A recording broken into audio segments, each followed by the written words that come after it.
Hello everyone, this is Namekian X, the Wandering Ronin of gaming, and here I am on planet Namek with Nail, and this discussion video is gonna be about the Namekians, and just my thoughts on the Namekians that have been shown in the Tournament of Power for Dragon Ball Super.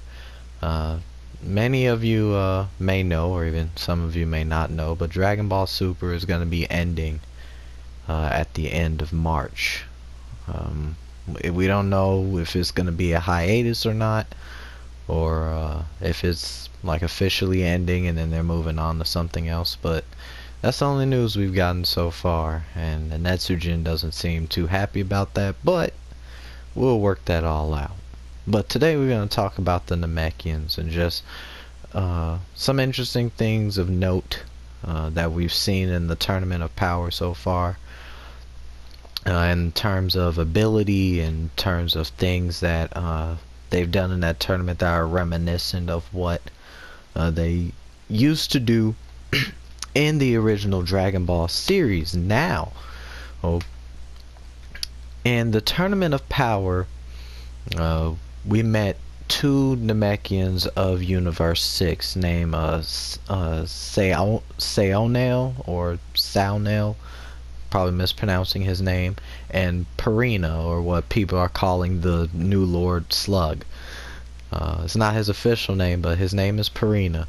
And in the Tournament of Power, they displayed a few things that even Piccolo has displayed from time to time, and even Nail has displayed.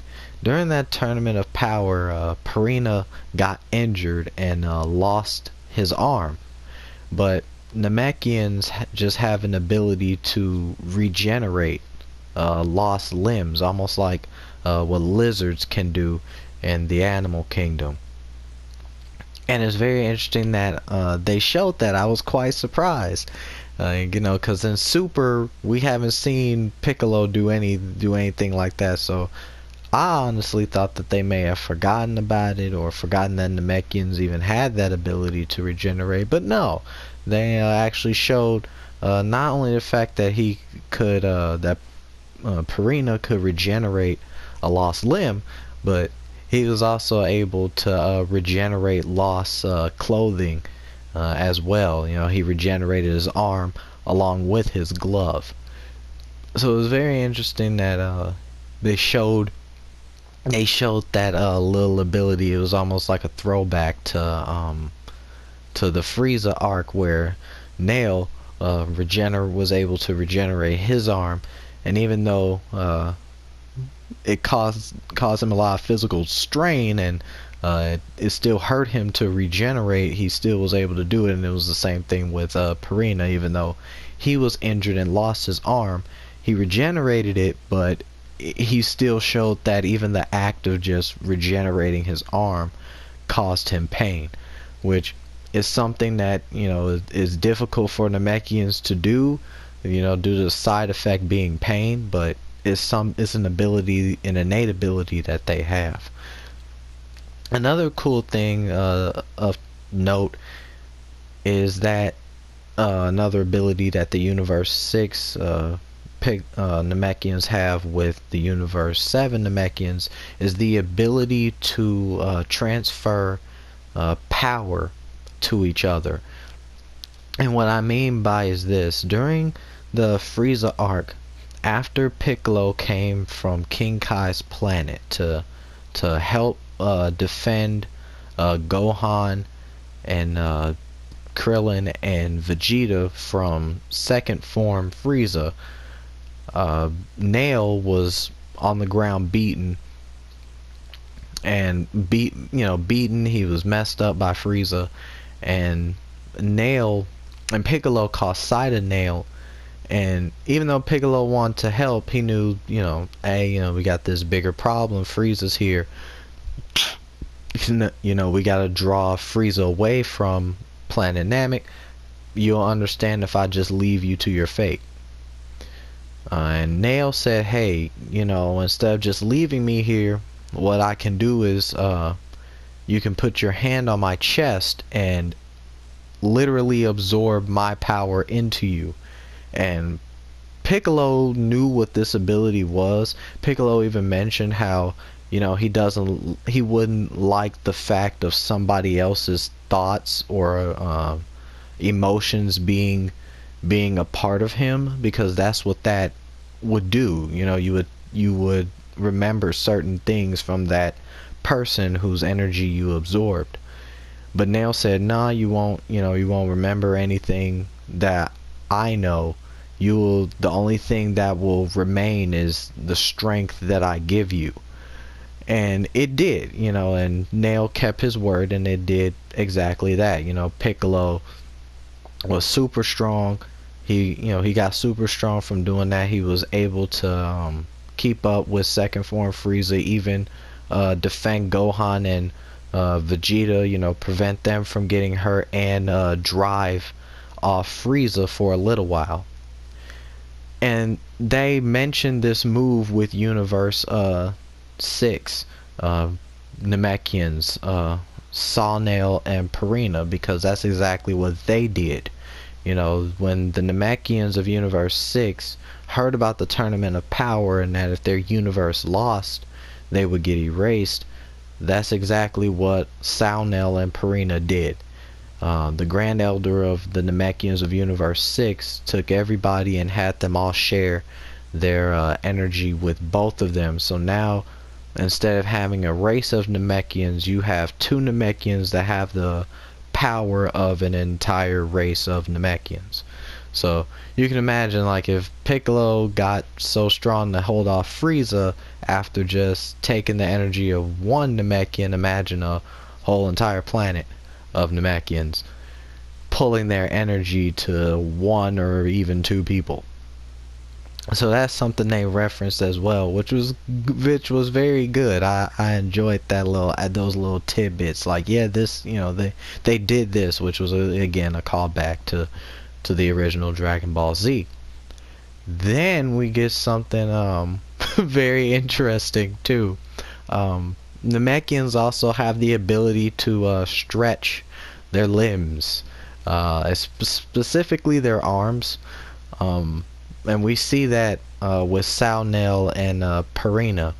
And one of the skirmishes that they had, that Sawnail and Purina had with Gohan and Piccolo, Gohan rushed in at Purina, but Sawnail used that ability to, stretch his arms.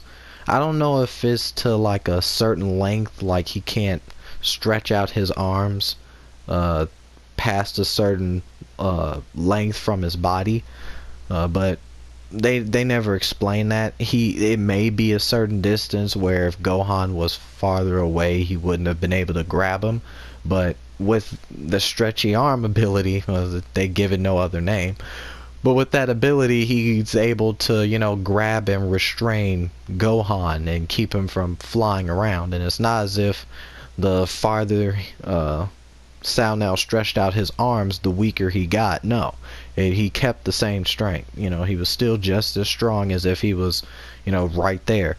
So that's another good thing too. They also showed that technique in response to Purina deflecting a ki blast that Piccolo had fired at Sawnail. He stretched his arm out and slapped it away, which is very cool. So that move is, so the only time we ever see Namekians use that ability is whether it's to grab something, to restrain, to grab or restrain someone, or it's used tactically, like to be able to deflect things that are coming from long range, or to grab things, from long range. So it's kind of cool. I love that. I love that technique that they have. Another thing I want to make clear when it comes to the Namekian race is how Dragon Ball explains how that race reproduces or thrives on their planet, because it's the same way regardless of whether they're from Universe 6 or Universe 7. With Namekians, there is no gender. Namekians don't have a gender. There isn't a male Namekian and a female Namekian. There's no such thing. Namekians reproduce asexually, and what happens is literally the head of the race, or who they call the Grand Elder. He is able to lay eggs, and those eggs, from those eggs, you get Namekians. That's how the race thrives. They reproduce asexually. However, no one is shown to have that ability except for the Grand Elder. And the Grand Elder isn't a constant. Like, for example, in the original Dragon Ball Z remake, not the remake, the original storyline. Sorry. The original Grand Elder of the Namekian race died, and he died because of old age. But before he died, he appointed someone, or gave the position of Grand Elder to another Namekian that the others of the race respected, and in doing so, he also gave him that ability to reproduce. So it's an ability that can be passed to someone else, but it's only to someone that the previous Grand Elder has deemed worthy of that ability, because it comes with the responsibility of taking care of and managing the entire race. So in other words, the entire race literally becomes your children. So you have children that you have to watch over, protect, make sure that they're okay, all of that. So it comes with responsibility. So that ability to reproduce more Namekians isn't just given to anybody or to be taken lightly. Responsibility has to be upheld for one in the Namekian race that has that ability. Now, going on to Namekian culture is very simple. There aren't any warrior Namekians. Well, there used to be, but not anymore. What Namekians normally would do is this. Makuji is a prime example of what they would do. They would farm, plant trees such as those. They have fruit that they would eat, and till the earth and all that. So it was like it's an agricultural community, and that's what they would do. And that's how they would get, take care of the planet and make things grow. But you also had Namekians that had other abilities as well, like Dende here. If you know anything about Dende, hi Dende. Yeah. Thank you, Dende. Dende has the ability to create things. Like, he can use even though he's a kid, he can use his energy to create things. And in the Dragon Ball Z universe, Dende has been shown to create things like the Dragon Balls. He's been able to create things, create certain equipment when he was living on Namek versus living on Earth, to help his fellow Namekians out with certain things, such as taking care of the earth, and taking care of the ground, and taking care of the Grand Elder, and all of that. So pretty much Namekians like Dende, who have special skills, use their skills for assisting and making better any environment that they're in. So that's kind of cool. That's why Dende kind of went to Earth, because Kami ended up dying, because he got old, and he ended up dying, unfortunately. And so Dende came to Earth to reactivate the Dragon Balls. Since Kami was a Namekian, the only one that could reactivate the Dragon Balls is another Namekian. That's it. So Dende volunteered to, you know, leave his home to come to Earth and do that. So that was kind of good. Good job, Dende.